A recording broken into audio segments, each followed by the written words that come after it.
주식 투자의 뿌리 박두환 투자자의 실패와 성찰, 그리고 단단한 투자의 길.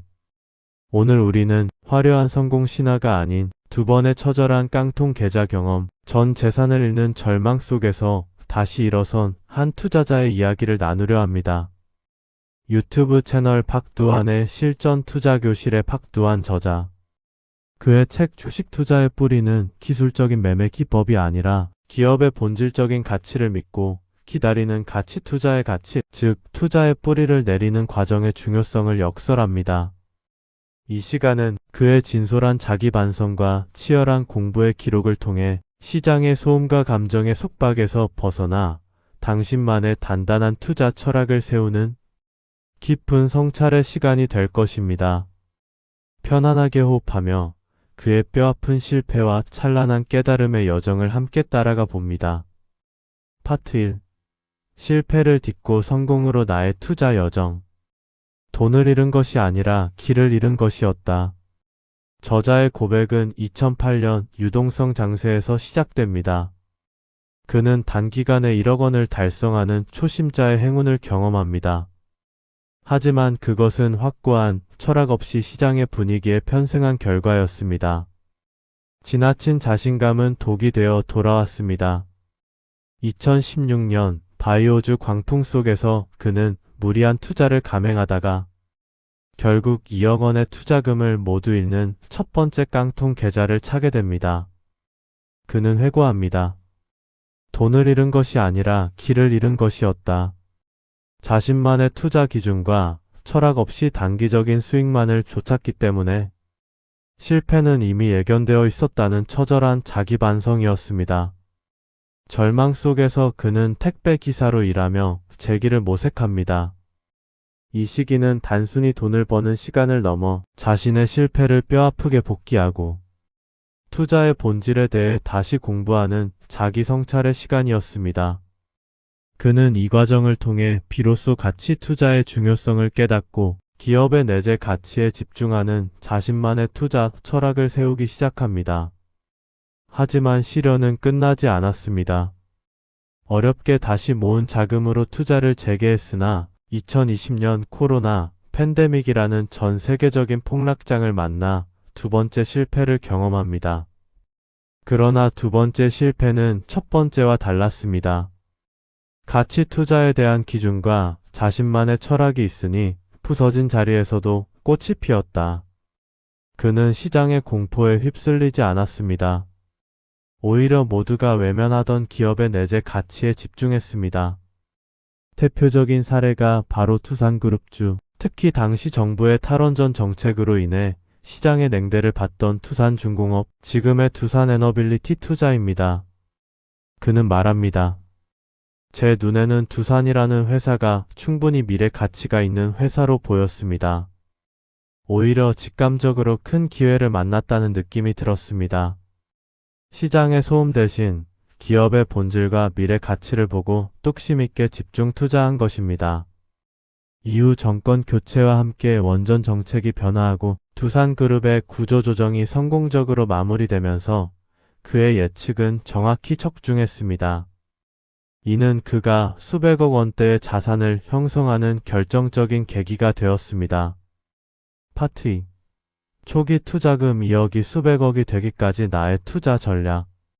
두 번의 처절한 실패를 통해 정립한 그만의 가치 투자 전략은 무엇일까요?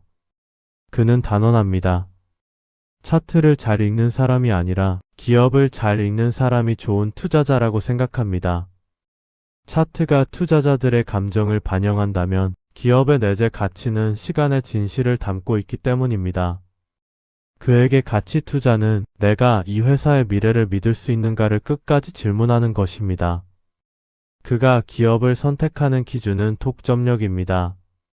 워런 버핏이 말하는 경제적 해자, 즉 다른 경쟁자들이 쉽게 따라올 수 없는 강력한 경쟁 우위입니다. 그는 싼 주식을 사는 것이 아니라 좋은 기업이 시장에서 저평가되었을 때 매수하여 그 가치가 재평가될 때까지 장기적으로 동행하는 전략을 강조합니다. 그가 말하는 건강한 기업이란 단순히 흑자를 내는 기업이 아닙니다. 불황을 견딜 수 있는 구조, 이익을 회복할 수 있는 체질, 그리고 변화하는 환경 속에서 중심을 잡고 나아갈 전략을 가진 기업입니다. 재무제표뿐만 아니라 비즈니스 모델의 지속 가능성을 함께 봐야 함을 역설합니다. 그에게는 독창적인 원칙이 있습니다. 미국이나 중국과 싸우는 기업은 사지 않는다. 그들 옆에 선 기업에 올라타야 한다.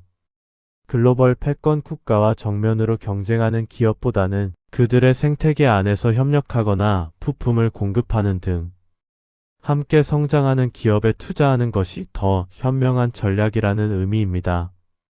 많은 투자자들이 국장은 답이 없다며 미국 주식으로 떠날 때 그는 오히려 코리아 디스카운트가 해소되는 과정에 큰 기회가 있다고 봅니다. 한국 증시의 재평가가 기대되는 지금 자신이 가장 잘 아는 저평가된 국내 기업에서 더 큰 수익을 낼 수 있다고 믿는 것입니다. 파트 3. 투자자의 마인드셋은 어떠해야 하는가? 기술적인 전략을 넘어 성공적인 투자를 위해 반드시 갖춰야 할 내면의 자세, 마인드셋입니다. 가장 중요한 것은 생존입니다. 망하지 않는 투자를 최우선으로 하며 원칙 없는 몰빵 투자를 경계합니다. 신용과 대출, 즉 레버리지는 양날의 검입니다. 저자는 레버리지 사용 자체보다 그것을 사용하는 투자자의 감정, 통제가 더 중요하다고 말합니다. 신용의 사용은 늘 감정을 걷어낸 자리에서부터 시작되어야 합니다. 무리한 투자로 실패했던 뼈아픈 경험에서 나온 진심 어린 충고입니다. 가치 투자는 기다림의 예술입니다. 내재 가치가 주가에 반영될 때까지 시장의 변동성을 견뎌내는 인내심, 그리고 공포와 탐욕에 휩쓸리지 않는 감정. 통제가 투자자가 갖춰야 할 가장 중요한 자질임을 역설합니다. 저자는 자신만의 투자 루틴을 만들고 투자 일지를 작성할 것을 강력히 권합니다. 기록은 기억보다 길고 흔들림보다 단단합니다. 투자 일지를 쓰는 그 순간부터 투자자는 정보의 소비자가 아니라 내가 생각의 주체가 되는 생생산자로 거듭납니다. 이는 감정적인 매매를 줄이고 자신의 투자 철학을 복귀하며 기준을 세워나가는 과정입니다. 파트 4. 폭락장에서 흔들리지 않고 기회를 잡기 위해 위기를 기회로 바꾸는 실전적인 지혜입니다. 언론과 뉴스의 공포를 역이용해야 합니다. 대중이 공포에 빠져 투매할 때가 오히려 좋은 기업을 싸게 살 기회임을 인지해야 합니다. 정책과 메가 트렌드를 읽는 눈이 중요합니다. 저자가 코로나 팬데믹 당시 노트북 수요가 늘어나면 IT 부품 수요가 오르고 IT가 움직이면 반도체가 따라온다고 연쇄적으로 사고하여 반도체 소부장 주식에 투자했던 사례는 단순한 뉴스를 넘어 산업의 큰 흐름을 읽는 것이 얼마나 중요한지 보여줍니다. 버블에 대한 경계, 현명한 손절의 원칙, 그리고 증권사 리포트를 맹신하지 않고 비판적으로 수용하는 태도 등 실전적인 위험 관리 노하우를 배워야 합니다. 에필로그 진리가 너희를 자유롭게 하리라. 주식 투자의 뿌리는 2번의 깡통이라는 값비싼 대가를 치르고 얻어낸 한 투자자의 진솔한 고백이자 치열한 성장의 기록입니다.